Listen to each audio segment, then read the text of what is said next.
آپ کو الیکشن اچھا، کے بنیادی سسٹم اور ڈھانچے کو رات ملک بدلنا صاحب، ہوگا۔ آپ نے بالکل درست فرمایا کہ اگر اس طرح کا کوئی سسٹم پاکستان میں آئے تو پھر کیا ہی بات ہے، لیکن یہاں پر ایک اور بھی چیز ہم دیکھتے ہیں کہ ووٹر کو ورغلایا جاتا ہے، مختلف سیاسی جماعت ملک مختلف عربوں سے ووٹر کو ورغلاتے ہیں، ان کے ذہن کو مطلب بدل دیتے ہیں۔ تو اس دوران آپ کیا سمجھتے ہیں کہ کیا ووٹر کو کرنا چاہیے جو ان کے ذہن میں ہے؟ گزارش یہ ہے کہ میری پچھلی بات جو تھی میں اسے پہلے مکمل کرنا جی چاہوں گا۔ جی جی میں جو گفتگو کر رہا تھا وہ آئیڈیالزم اور نظریاتی بنیادوں پر کر رہا تھا۔ جی جی لمحہ موجود میں ووٹر کی عزت کا جو نعرہ ہم سن رہے ہیں اس کا مفہوم قطعی طور پر ایسا نہیں ہے جسے مسترد کیا جائے۔ آج سیدھی سی لڑائی یہ ہے کہ جی ووٹر ہی طے کرے گا کہ ملک میں حاکمیت اور حکمرانی کس کے پاس ہوگا، کسی ادارے، طاقتور ادارے، عدالت کے پاس، جوڈیشری کے پاس یا پارلیمنٹ کے پاس ہوگا۔ تو اس مرحلے پر ہونے والی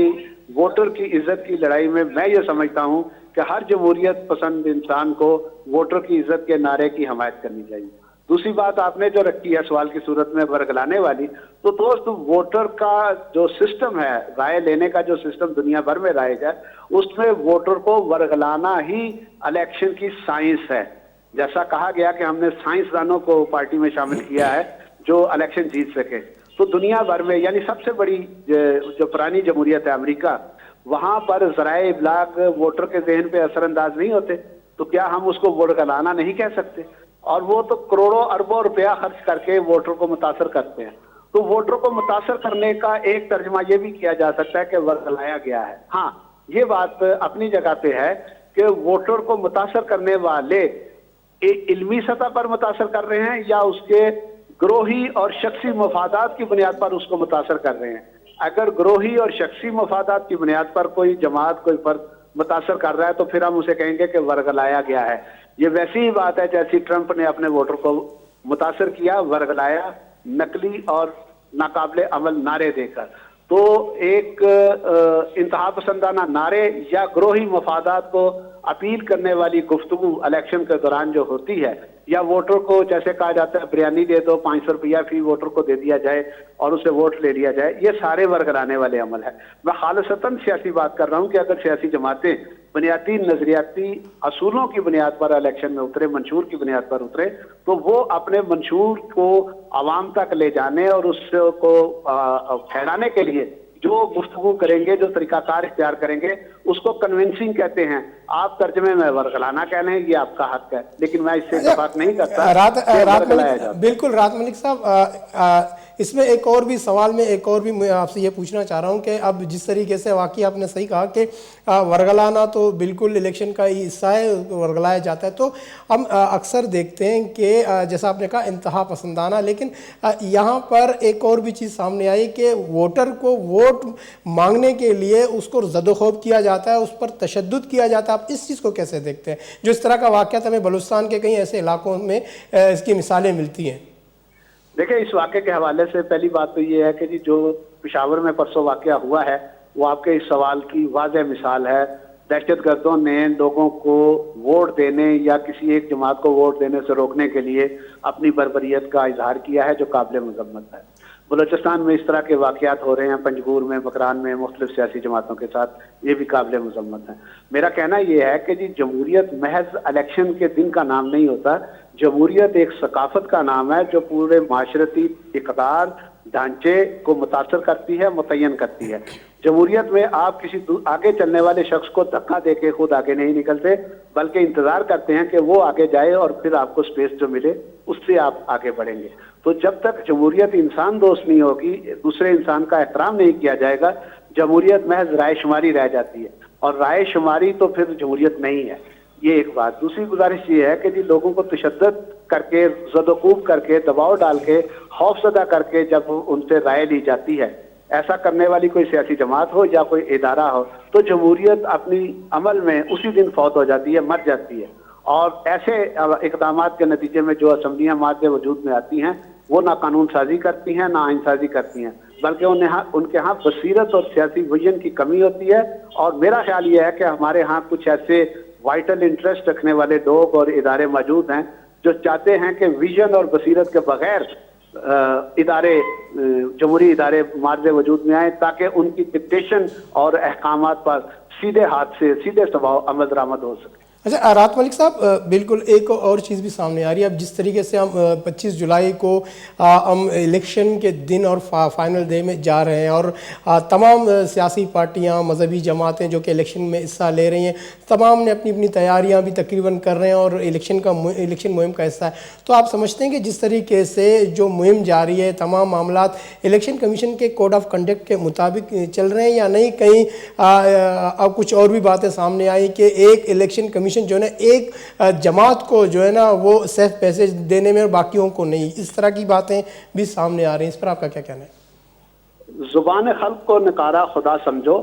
بات یہ ہے کہ جی کہیں کوئی بات نکلتی ہے رائی کا پہاڑ بھی بنتا ہے، تو دیانتدار ادارے، افراد اور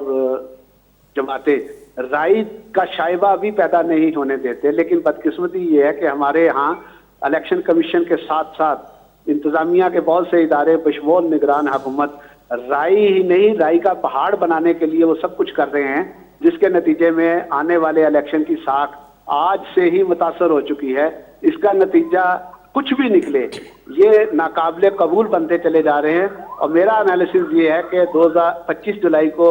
جو الیکشن ہونے جا رہے ہیں اس کے نتیجے میں معرض وجود میں آنے والی اسمبلی، قومی اسمبلی اور پارلیمنٹ صوبائی اسمبلیاں 1 سال سوا سال سے زیادہ عرصہ تک برقرار نہیں رہیں گی، کیونکہ ان کی اخلاقی اور سیاسی ساکھ بہت بری طرح سے متاثر ہو چکی ہے۔ تو الیکشن کمیشن کو اس سلسلے میں غور کرنا چاہیے۔ مثال کے طور پر کل فیصلہ ہوا کہ جی بلدیاتی اداروں کے چیئرمین معطل کر دیے گئے ہیں۔ سب یہ چیئرمین سرکاری ملازم نہیں ہیں، بلدیاتی اداروں کے یہ سربراہان سرکاری ملازم نہیں ہیں جن کو آپ ان کے کام کرنے سے روک دیں۔ یہ خالصتاً انتخابی اور سیاسی عمل سے منتخب ہو کر گزر کر عوام کا کام کرنے کے لیے آئے ہیں، ان کو انتخابی اور سیاسی عمل سے روکنا قطعی طور پر غیر سیاسی، غیر جمہوری عمل ہے، اور اس کو ہم آمرانہ طرز عمل قرار دیں گے۔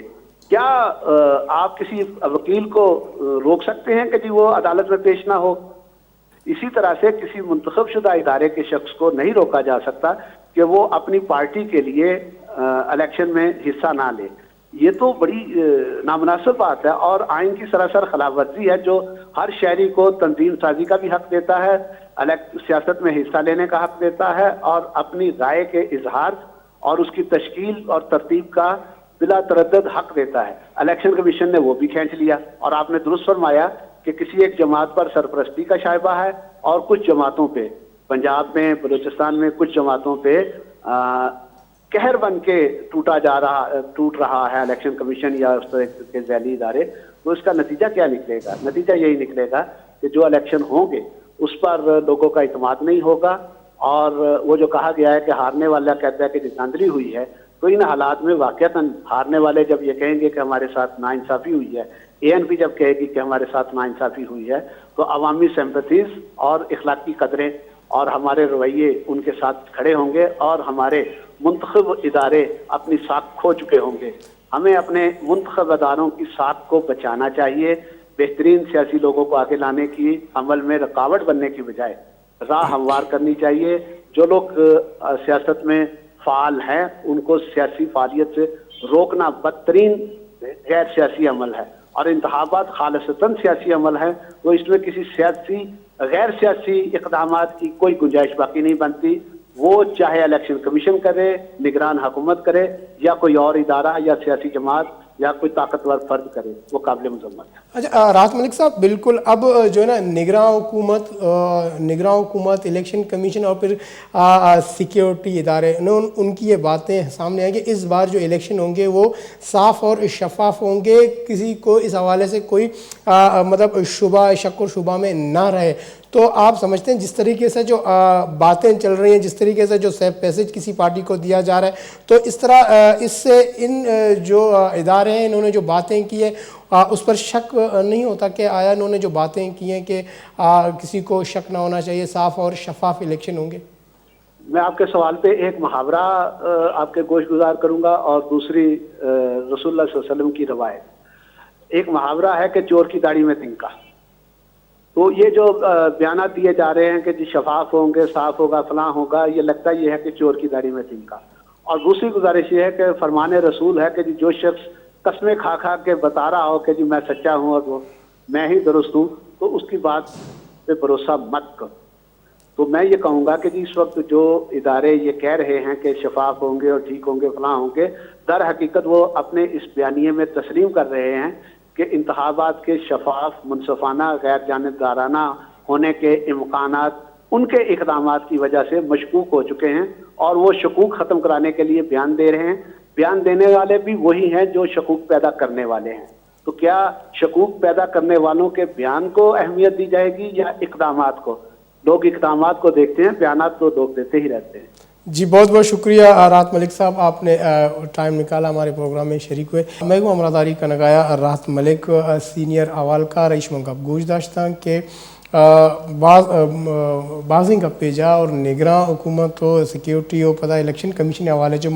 آخری کے جست کو کہ آیا یہ جو گپ کا نگایا اور ایک گپانی تھا چی صاف و پلگاری کی چنکاری میں آئیش میں جواب اشکت کے چوشیں گپ جنوک لازم کے سنا ہوتی گپانی سرا راست نبا. تو میں گپ برجہ مزوری بریکی